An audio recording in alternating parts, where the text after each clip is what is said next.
The Columbia Broadcasting System presents Yours truly, Johnny Dollar.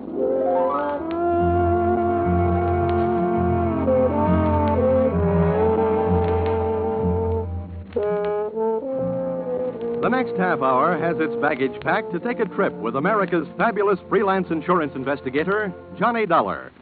At insurance investigation, he is just an expert. At making out his expense account, he is an absolute genius.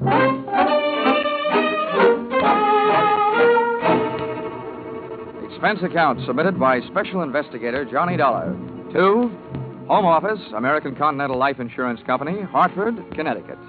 The following is an accounting of my expenditures fulfilling your assignment as a bodyguard, the body being that of your late policyholder, Robert W. Perry. Expense account item 1. Fare on night train Hartford to New York, $3.80. Expense account item 2. $1.80 taxi to Lower Manhattan the following morning. To officers Perry and Van Bruten, importers, arriving as promised at exactly 9 a.m. Help you? Yeah, my name is Johnny Dollar. I have an appointment with Mr. Perry for 9 o'clock. Oh, yes, from the insurance company. Well, you're right on time. Yeah, they told me I'd better be. Mr. Perry just came in. He's alone and waiting for you. I'll buzz him that you're here. Thanks.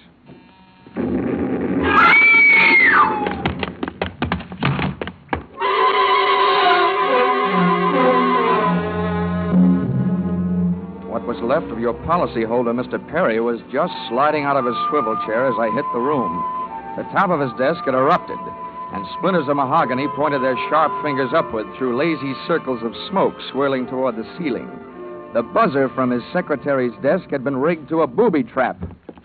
Oh, no, Mr. Perry. Stay away from him. There's nothing you can do for him. He's dead. Oh, what happened? What happened? Whatever happened? Come on, let's get back out of here. Here you are now. Sit down. I'll get you a drink of water.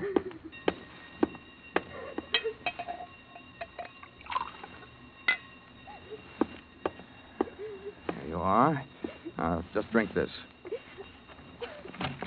What happened? We had an explosion. I turned in an alarm. Is anybody hurt? There's a doctor on the third floor. Should I call him? Never mind the doctor. Call the police. And nobody gets in here until they arrive. And the rest of you, go on, beat it. Run along. And turn off that alarm. Okay, miss. Now, just take it easy. But it was all so sudden. What happened? Well, that's not too hard to figure out. Somebody wanted to give your boss, Mr. Perry, a shortcut through life. So, whoever it was, figured out that a secretary would never buzz her boss unless he was at his desk. They rigged up a bomb somewhere in his desk that would go off when you buzzed him. Oh, but then I killed him. Now, wait a minute. Don't get hysterical on me. There's excitement enough around here, and there'll be plenty more when the police get here. Keep cool. But I did it. You saw me do it. Look, the way you put it, I killed him by coming in here and giving you my name so you'd buzz him. Drop it, will you? I'm sorry. Now, what about yesterday? Was he here? Yes, all day. What time was it when you last used the buzzer? Wait, right up to the last minute, about 5:30. Who left the office first, you or Perry? Mr. Perry, he always leaves first, and I lock up. Looks of things, you should have used more locks last night. Somebody got in here to do some wiring. Uh-oh, I forgot that fire alarm. All that equipment and no fire. Look, before the police arrive, do you know why I was sent here?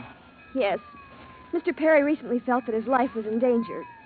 He thought that, well, with a $100,000 policy, the insurance company would do everything they could to help keep him alive. Well, we didn't have much of a chance, did we? What was he afraid of? I don't know. Okay. What were his other appointments for today? He's only had 2. His partner, Mr. Van Bruten, at 11, and then... One at a time now. Van Bruten. Anything special about their meeting? Yes. Mr. Van Bruten arrived just yesterday from Holland. You mean there was a branch of this firm in Holland? Yes, and Mr. Perry was buying out Van Bruten's interest. They had their final meeting at Van Bruten's hotel last night. Oh? And Van Bruten was coming by this morning to pick up his money. Cash? No, a cashier's check. The bank is to deliver here at 10:30. Now, quick. Perry's other appointment. Who was that? Christine, his wife. Oh, yeah. Now Christine, the beneficiary. Yes, but she wouldn't have been the beneficiary in another 2 weeks. They were getting a divorce. Thanks for the motive. You don't like her? I didn't mean it that way. How about Perry? Did you like him? Okay, well, here's an easy one. What's your name? Susan Gates. Now, isn't that about enough? Okay, Susan, you'd better save your voice. During the next few hours, you're going to have a lot of talking to do. Oh, here come the firemen, and we haven't even got a child to ask them to save. Where's the fire? I'm looking for a fire. Just stick around. When the cops get here, somebody'll get burned.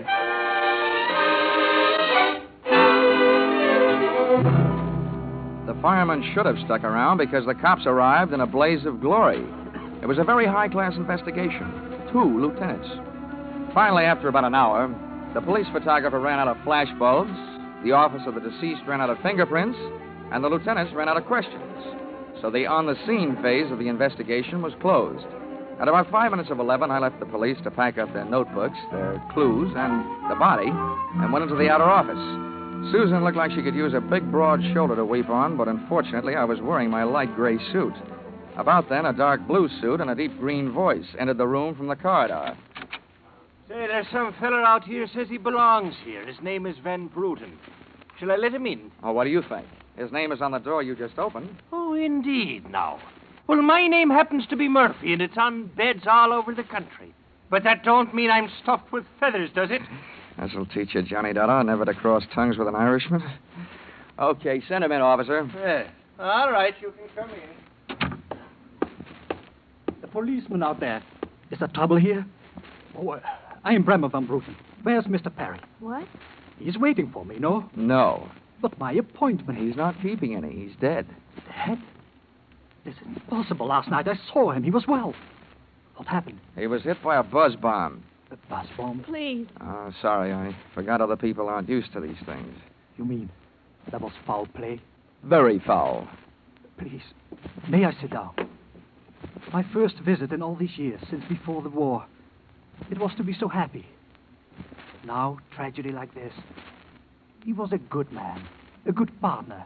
I understand that as of last night, you were no longer partners. Yeah, I'm glad you mentioned that. I realize, of course, that it is indelicate to speak of such things as money at a time like this. But that is why I'm here, to receive my payment. Oh, just because Perry got his, there's no reason for you not getting yours, huh? But you misunderstand me. I am deeply grieved. Since the transaction was consummated, what is there to do? A delay would be a needless waste of money. I have already paid for passage back to Amsterdam tomorrow. Your check is here, Mr. Van Bruten. Here you are. Thank you. In all my years of business, this is indeed the saddest moment. Yeah, those are very kind words, Van Bruten, and I'd believe them if your eyes would stop counting all the zeros on that check. Expense account, item 3, 90 cents. Phone call to your company. American Continental Life Insurance Company, good morning. Oh, well, that's a matter of opinion. This is Johnny Dollar. Put me through to Mr. Gordon, will you? Yes, sir. Mr. Gordon's office. Look, honey, this is Johnny Dollar. I want to speak to Gordon. Oh, and while I'm telling him what I've got to tell him, maybe you'd better sit in his lap with some smelling salts. I'm not that type of a secretary. And besides, he doesn't have a lap. Hello, Dollar. How are you making out? I owed about $100,000. What's that? Yeah, somebody turned Mr. Perry into a firecracker. He's dead. Oh, that's bad news. It's a big policy, you know. Yeah. Look, what I want to know is, shall I stay on the case? Oh, certainly, Dollar. Certainly, by all means. By the way, is there a chance of proving suicide? There's a non-payment clause. To make this one a suicide, there'd have to be a Santa clause.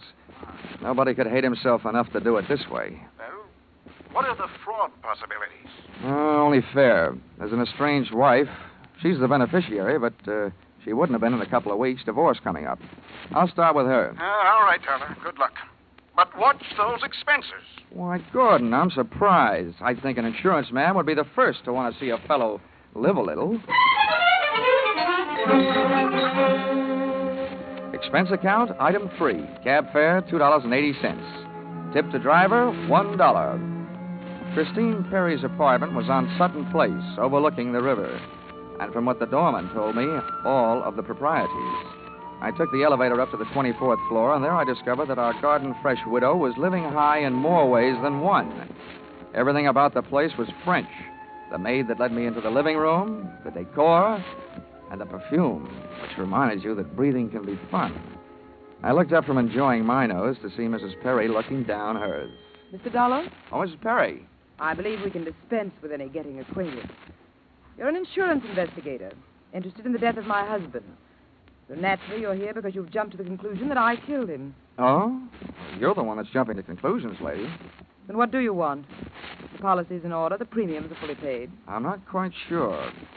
I know that you've got a great motive. So far, the only motive I've found. You haven't had much time to look, have you? Check. This is my first stop. Maybe you can help me. Do you know anyone who would be happier with your husband out of the way? I know very little about my husband's friends, or for that matter, his activities for the past 6 months. That's when I left him. Uh-huh. Well, that's not much help for either of us. Well, without someone else to suspect, I may just have to concentrate on you. Mr. Dollar, I picked the men I want to concentrate on me. Well, I hope you're as long on alibis as you are short on your temper. Where were you last night? With a friend, Al Donovan. For a while, the same place my husband was. And I've witnesses to prove who was with him. Anybody at the Club Caprice can tell you. Well, save me a trip. I can't afford the prices they get there. Certainly, pleasure. My husband was with his beautiful little secretary, Susan Gates. Well, I wouldn't be more surprised if your late husband walked through the door and said that... All right, mister, that's enough. Al! Yeah. How much did you I'm hear? a big guy, baby, 6'4", and I've got big ears to match. Al, please. Would this be Mr. Donovan, your companion of last evening? I'm getting you out of here, Christine. Al, you don't know what you're saying. You lie to me. How can I help you if you lie to me? You call me stupid. The way you're playing this, you'll alibi yourself right into a cell. I'm getting you out of here. What are you doing to me, Al? You're crazy. Come on. She's right. You are stupid, Donovan. She was doing just fine till you dropped in. Mister, you've been asking a lot of questions. Now I'll give you one answer. Al, you... All right, Christine. So much for the wise guy. Now about you and your alibi. You wasn't with me at the Club Caprice last night, and if it's so easy to prove your husband was there with his secretary, who were you there with? You told me you were going with your husband, talking divorce, remember? When Al measured me for that swing, I measured my chances with him. To me, he looked like one of the corporate assets of Murder Incorporated. So I rolled with a punch, hit the floor, and stayed there, with my eyes closed and my ears open. What I heard was Christine's alibi flying out the window, Mr. Donovan giving her a few loving cuffs, and finally the pair of them flying out the door. I allowed myself the luxury of a 20-second massage on the new lump on my jaw, and then I got up and started out after them. This case was becoming interesting.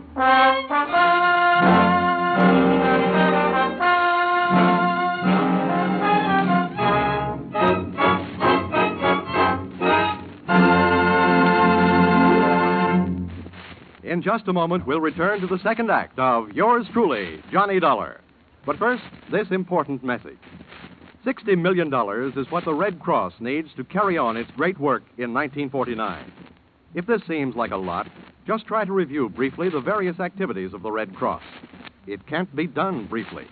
Red Cross services extend into every area of our lives, bringing care, comfort, and recreation to the men in the armed forces, bringing first aid training, nutritional programs, nursing services, blood banks to our own communities.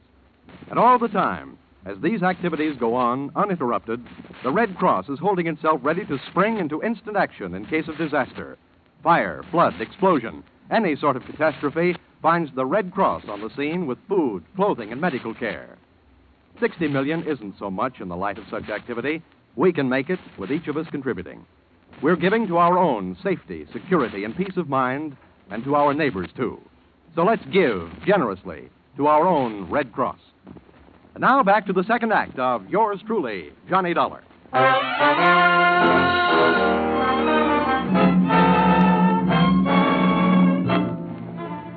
I hit the street just in time to see Donovan pushing Christine Perry into a cream-colored convertible. When they got rolling, I piled into a cab and followed them, and the chase was on. At 57th and Broadway, things got complicated. My cab was 3 cars behind theirs when a red light flashed them to a stop.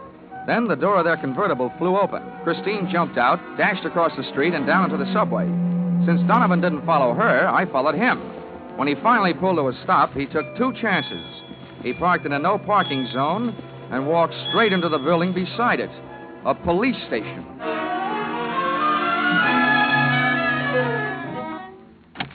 This is Mr. Dollar, Lieutenant. He's been waiting for you for some time. Huh? Well, you can wait outside, Sergeant. Okay, sir. My name is Johnny Dollar, Lieutenant. Here are my credentials. Insurance, huh? Yeah, the Perry murder in particular. Well, you've come to the right place, Dollar. A man named Donovan just walked in here and made a full confession. He what? That's right. My clerk's just typing it up. In the meantime, the gentleman is down in the tank having a bite of lunch on the city. He confessed. Does his story add up? As far as I know. I haven't heard too much about the case myself. It's not in my precinct. What did he use for a motive? Jealousy. Says he's in love. Wanted to marry Perry's wife. Did he say how he managed it? Yeah. He stole a key to the office from the wife's apartment, entered the building last night, and wired a bomb to the buzzer system. Uh-huh. Well, guys do a lot of strange things in the name of love. Yeah, looks like Donovan did. Yeah. He either killed a man, or he's trying to cover up for someone who did. Now, listen, don't execute him for a couple of days. Huh, Lieutenant?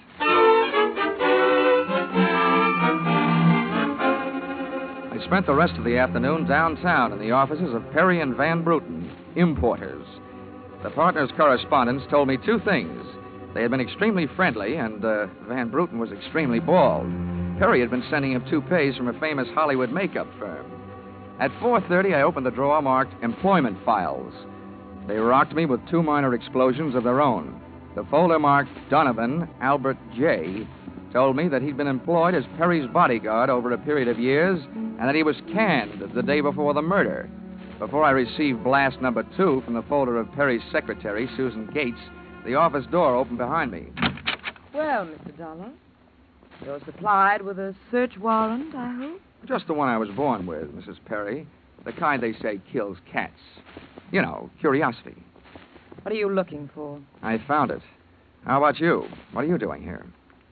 Oh, I'm tired of dueling with you. I'm here because I want to... Well, I've got to talk to someone.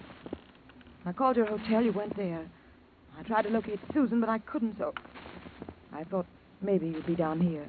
What's the basis of our sudden friendship? You should know. Al Donovan's confession. The newspapers have it already? Yes, but there's not a word of truth in it. He didn't kill my husband. How do you know that? Because... What? Why, it's impossible, that's all. Yeah, it was a little hard for me to swallow, too, when the police told me about it. But since then, it's become a little more digestible. What do you mean? I just learned that he was your husband's bodyguard. He was fired yesterday. That same day, your husband calls his insurance company screaming for another bodyguard. Now, how would that add up for you? A beef, maybe? Al Donovan's a fool. He never thinks. He just rushes in and says or does whatever's on his mind. He told my husband if he didn't divorce me that... Well, he threatened him. You know, you came in here saying that Donovan's confession was no good, and you spend your time making it sound better and better. What do you want, anyway? I can't help it. I've got to tell you the truth. I know it doesn't sound like I'm trying to help Al, but what can I do? You really want me to answer that? Here. If you want to help Al, phone the police. Tell them Donovan made that phony confession to cover up for you. It's simple. Not as simple as that. You don't need the gun, Christine. Hang up the phone. Sure.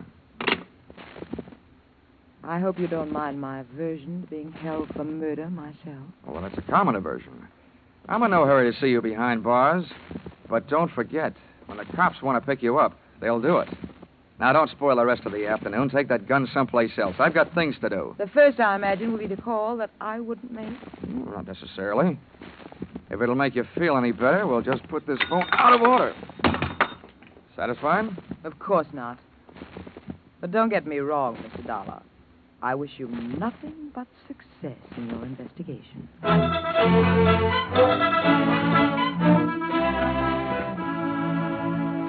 I puzzled over that exit line for a few seconds after she'd gone, and then I went back to the company's employment file. Namely, the application for employment as secretary of Susan Gates. It informed me that during the war she had worked in a munitions plant. Her specialty, wiring bomb fuses. When Miss Susan Gates reached home at 8:30 that evening, she found a visitor, me.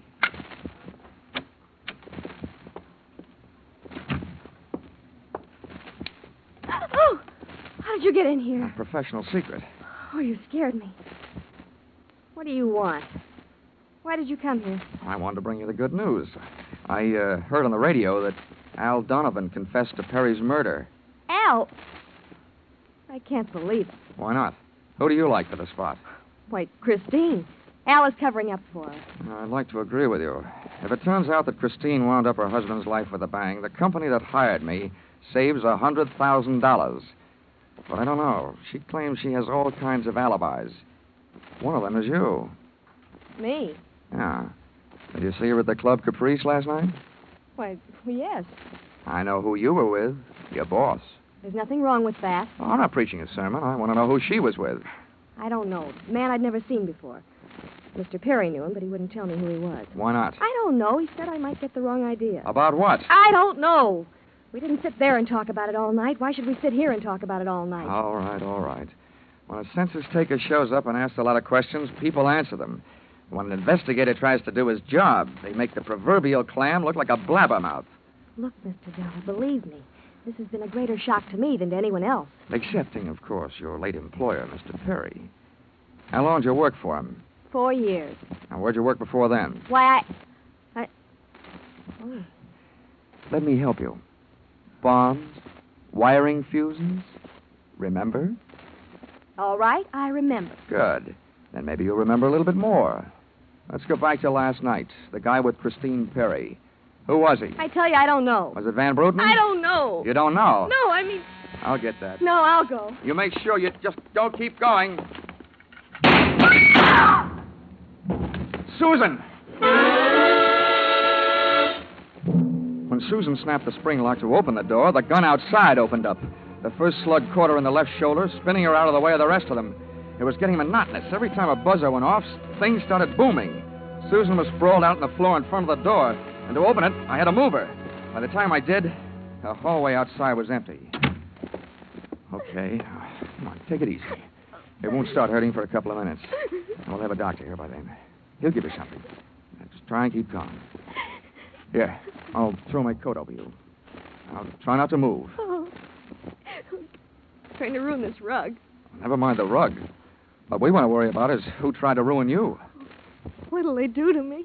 What will who do to you? They'll arrest me. No, they don't arrest people for getting shot. You have any idea who it was? That man in the office this morning. The one who picked up the check. Van Bruten? No, he wasn't Van Bruten. He was a phony. Yes. And you still gave him that check? Yes. Well, I won't ask you why. But apparently you gave him the money and then tried to blackmail him. Is that right? They'll arrest me. I wouldn't be a bit surprised. Who is this guy? Where can I find him? Oh, Come on, now, don't pass out on me now. His name, quick. Van Sant. Where's he live? Nelson Hotel. Under his own name? Oh, I don't. I don't blame you. I could use a few moments of unconsciousness myself.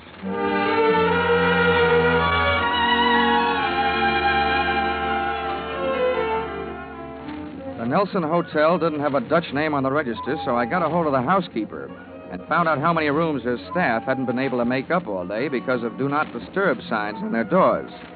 I went a-calling at these particular rooms. On the 9th floor, I awakened one old maid. On the 7th, I startled a bunch of poker players who thought they were being raided. On the 5th, I blushed my way out of the bridal suite. And on the 4th, I struck the door of 427. And the jackpot. Who's there? Don't you see the sign? I do not wish to be disturbed. Oh, sorry, I must have the wrong room. I started up the hall after the fire axe, but when I got to it, I changed my mind. One of the few things I'd learned about this guy Van Sant was that he loved to murder people through doors, so I decided against trying to chop his down. Then I remembered the way those people came pouring out of those offices earlier in the day when they heard that fire alarm. So I picked up the little red hammer next to the big red fire axe, broke the little glass window, pulled the little brass hook, and set off a big brassy noise. Then I rushed back to 427. Fire! Fire! Where's the fire? Right here in my eyes, sweetheart. Why you come here? You wish you hadn't. Never mind the dresser. You're through shooting guns for the day.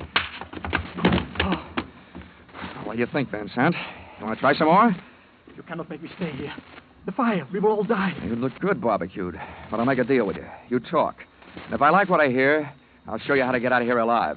How do I know this? Well, you don't think I'm going to stay here and fry, do you? And if you don't start flapping that tongue in a hurry, I'll probably just tie you to a chair and run. First, where's Van Bruten? You will find him in the bedroom. He better be alive. He's out cold. What's the matter with him? He will be all right. He is on the sedatives. Where did this identity switch start? You better hurry up. I smell smoke. I knew Van Bruten in Amsterdam. I knew about the sale of his interest. And I knew that the girl in the office here had never seen Van Bruten. Well, let's go now.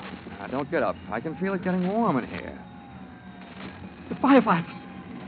We will be saved. Don't be too sure. They always start at the top floor and work their way down. Come on, I can hear those flames crackling. You know the rest.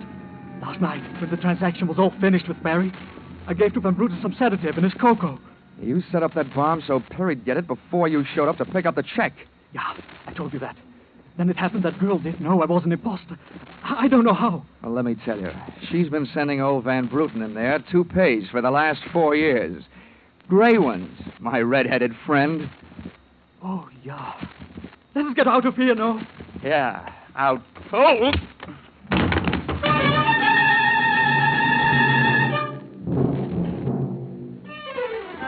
Expense account item 4, $1.40. Night letter informing you that American Continental would have to meet payment of claim to Mrs. Christine Perry, innocent widow of the insured.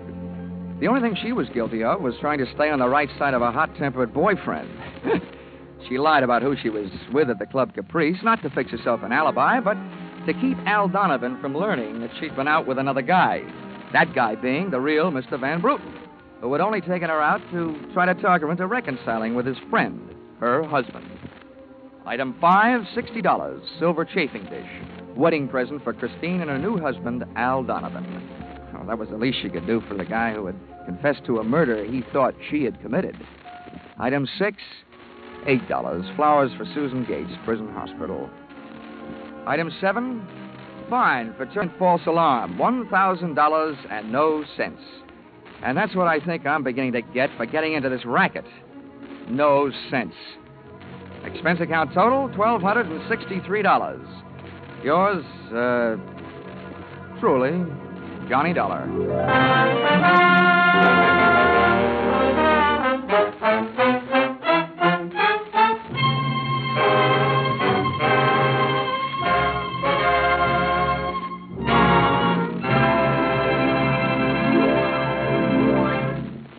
In just a moment, we'll tell you about next week's Johnny Dollar adventure. But first, this reminder. Just a little earlier tonight on CBS, Jack Benny turned dramatic actor on the Ford Theater. But this Sunday, he'll be back again on his own show with a special treat for the Jack Benny fans. After the last broadcast on which the Ronald Colemans appeared, thousands of letters came in from fans asking that Jack invite Ronnie and Benita back again soon. The Waukegan Wit did, and Ronnie and Benita, by popular demand, returned to the Jack Benny program this Sunday in what should result in one of the most hilarious broadcasts of the year. So be sure to listen to Mr. and Mrs. Ronald Coleman on the Jack Benny Show, which is heard on all CBS stations this Sunday.